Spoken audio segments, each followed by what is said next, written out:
I'm Ben Thompson. I'm the author of Badass of the Week since 2004, and I also wrote 2 books, Badass and Badass Birth of a Legend.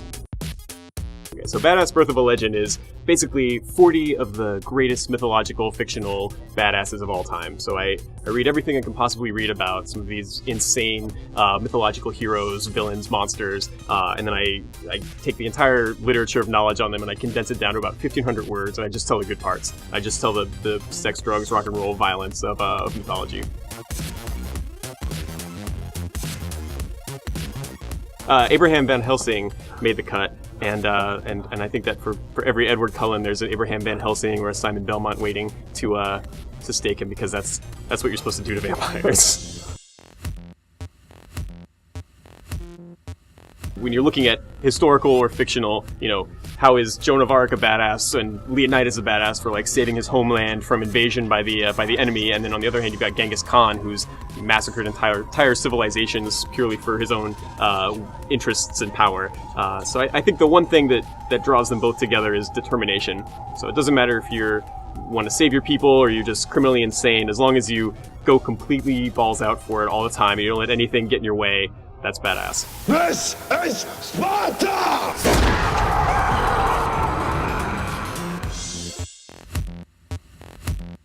I got fired from a telemarketing company.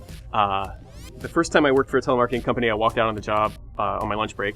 The second time, I called a guy on my 3rd day, and the guy says, I'm on the phone, and being a telemarketer is like the worst job. It's basically just being yelled at 8 hours a day, all day, for basically no money. And I call the guy, and he's like, I'm on a ladder. I was like, I'm selling cabinets or something. I was like, do you want to buy some cabinets? He's like, I'm on a ladder. He's like, when you called me yesterday, I was on a ladder. When you called me the day before that, I was on a ladder. And I was like, why are you on so many ladders? And he was like, I don't remember what he said, but I was like, maybe if you weren't on so many ladders, if you had cabinets that were lower, you could get into them and you wouldn't need to go up on these ladders.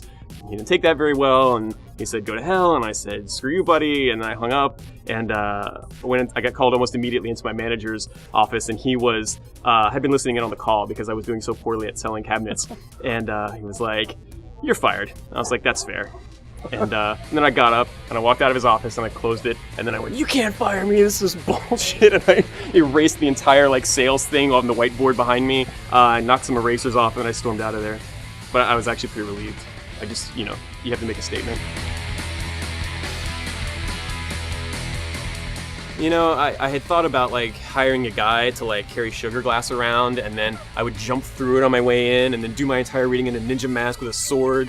Have a guy that just punches people with cameras or trying to take pictures with their cell phones. But you kind of have to pay those guys, and maybe if I sell some more books, I can hire a guy to carry around glass and carry around breakaway chairs so I can smash it over him when I'm finished with my reading. But stuff costs money.